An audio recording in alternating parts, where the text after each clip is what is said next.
Assalamualaikum, hai semua, jumpa lagi di channel Balea Kitchen. Terima kasih yang udah klik video ini ya. Oke, di video kali ini aku akan membuat risoles isi sayuran. Ini tuh enak banget ya, seperti risoles pada umumnya. Tapi di sini aku mau bagi tips dan trik supaya bikin kulit risolesnya itu lentur, nggak mudah robek, dan juga elastis.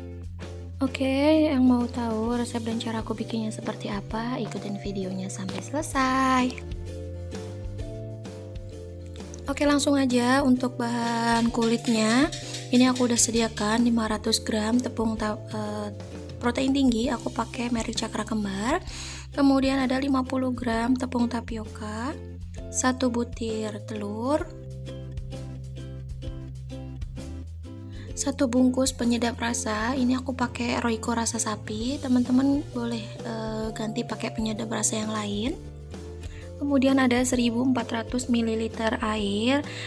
Di sini untuk airnya aku tuang sedikit demi sedikit. Kemudian ini aku aduk menggunakan whisker, pelan-pelan aja. Aduk sampai tercampur rata dulu, baru nanti tambahkan sisa airnya.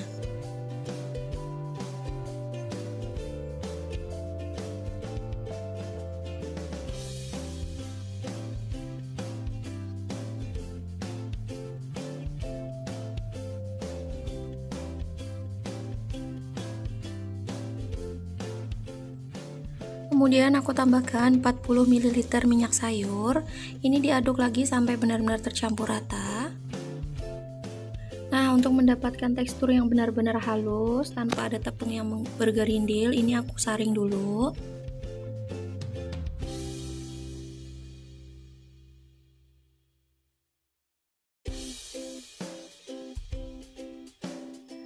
Nah, ini kulitnya sebelum dicetak aku diamkan dulu selama kurang lebih 30 menit. Sambil menunggu adonan kulitnya didiamkan, ini aku mau bikin isiannya dulu. Untuk isiannya di sini sudah aku siapkan 1 kilo kentang. Ini udah dikupas, dicuci, kemudian aku potong kecil-kecil. Kemudian ada setengah kilo wortel, sama udah aku cuci dan aku potong kecil-kecil juga. Kemudian ada 2 batang daun bawang, 1 batang seledri. Kemudian untuk bumbunya udah aku siapkan 6 siung bawang merah, 4 siung bawang putih, dan 1 bungkus lada bubuk. Nah, langsung aja di sini aku mau panaskan minyak untuk menumis bumbunya. Tadi untuk bumbunya sudah aku haluskan ya. Setelah minyak panas, tumis bumbu hingga matang.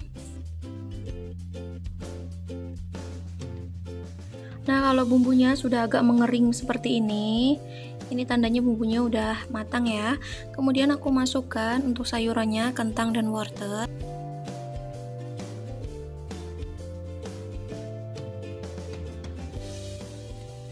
Kemudian aduk-aduk sampai tercampur rata dan masak sampai wortel dan kentangnya ini empuk ya. Kemudian aku tambahkan secukupnya air sekitar 300 ml. Kemudian ini tinggal dimasak sampai kentang dan wortelnya empuk. Dan ini juga aku tambahkan lada bubuknya. Kemudian 1 sendok makan garam. Kemudian aduk sampai tercampur rata dan tunggu sampai airnya ini menyusut. Setelah airnya sedikit menyusut, tambahkan daun bawang dan daun seledri.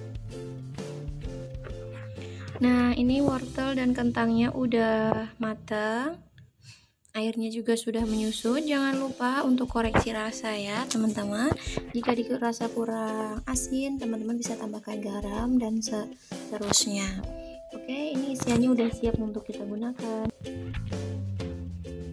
Nah, ini adonan kulit yang tadi sudah aku diamkan selama 30 menit. Ini terlihat ya, teman-teman, teksturnya itu lebih lembut gitu. Nah, ini udah siap untuk kita cetak.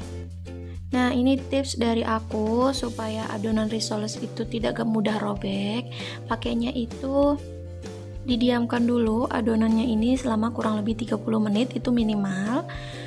Dan untuk elastisnya itu teman-teman bisa gunakan tepung protein tinggi. Jadi itu kulitnya itu lebih lentur, lebih elastis. Jadi nggak gampang robek. Itu ya tips dari aku.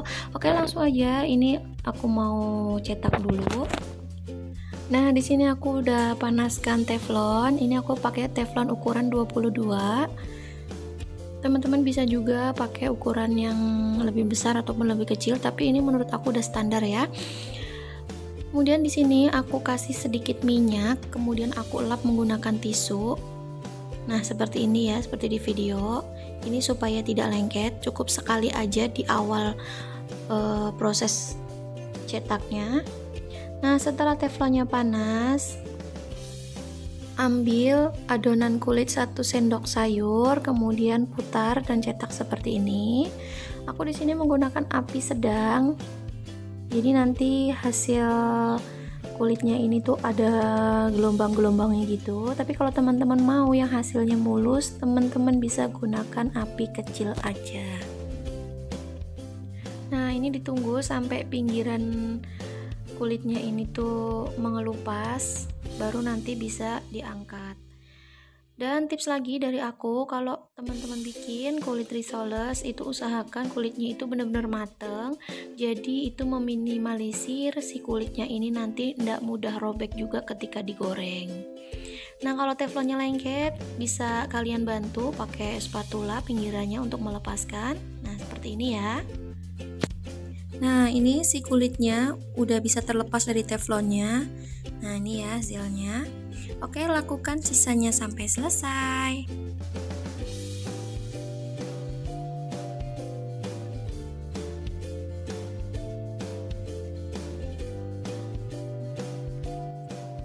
Nah, ini udah selesai ya teman-teman. Aku ngedadar kulit risolesnya. Ini jadinya seperti ini. Ini jadinya banyak banget. Kurang lebih jadinya 45 pieces ya dari setengah kilo tepung. Nah, ini teman-teman bisa lihat teksturnya itu lentur banget, gak mudah robek. Meskipun sudah diremas-remas, dia akan kembali ke bentuk semula. Oke, langsung aja ini mau aku isi. Aku isinya pakai 1 sendok makan. Untuk isiannya disesuaikan aja ya.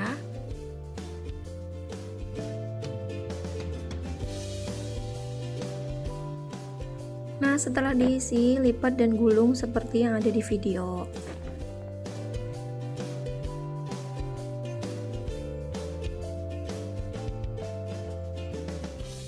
Nah, seperti ini hasilnya, rapi ya. Kemudian lakukan sisanya sampai selesai.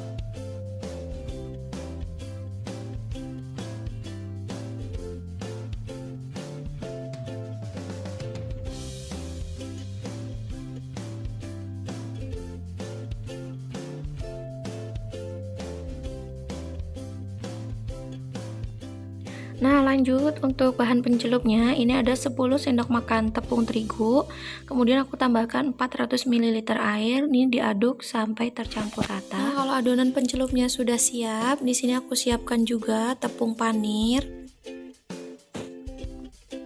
Nah, ini dia risoles yang tadi udah aku isi, kemudian ini mau aku balur dengan tepung panir. Untuk caranya, celupkan dulu ke adonan pencelup, kemudian masukkan ke tepung panirnya dan balur sampai semua permukaannya tertutupi dengan tepung panir.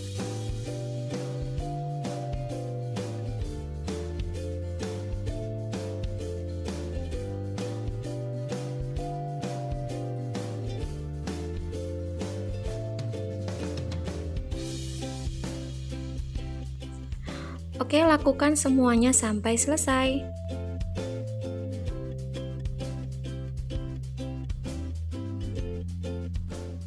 Nah, ini dia teman-teman, risoles yang udah aku balur semuanya pakai tepung panir. Ini jadinya banyak banget ya. Kurang lebih jadi 45 pieces. Oke, langsung aja ini mau aku goreng. Tapi sebelum aku goreng, ini aku mau kasih contoh ke teman-teman untuk yang mau bikin ini jadi ide jualan. Ini bisa dikemas menggunakan mika plastik seperti ini ya. Aku biasanya kalau jual ini satu mika aku isi 4, itu harganya 10.000. Disesuaikan aja dengan daerahnya masing-masing. Nah, seperti ini ya. Ini bisa disimpan di dalam freezer tahan sampai 2 bulan. Asalkan suhu freezernya itu stabil ya, teman-teman.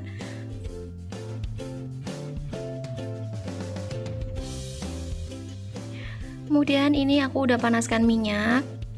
Ini aku mau goreng sebagian aja. Dan aku juga mau bagi tips buat teman-teman kalau mau goreng risol supaya nanti nggak rawan pecah, gunakan api besar di awal. Nanti setelah kulitnya itu kokoh baru dikecilkan apinya.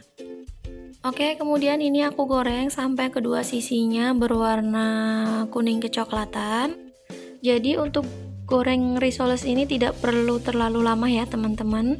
Cukup sampai tepung panirnya ini terlihat kokoh aja. Karena isian dan kulitnya tadi kan sudah matang. Nah, ini udah matang ya, siap untuk diangkat kemudian ditiriskan.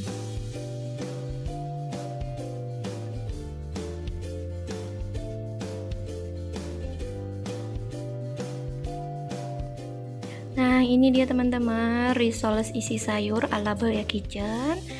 Semoga teman-teman yang mencoba resep aku ini untuk ide jualan, semoga diberikan kelancaran, usahanya dagangannya laris, usahanya pun juga lancar. Untuk yang belum subscribe, subscribe dulu ya. Jangan lupa di like, komen, dan juga di share ke media sosial teman-teman. Semoga bermanfaat. Terima kasih yang udah nonton video ini. See you next video. Wassalamualaikum warahmatullahi wabarakatuh. Bye bye.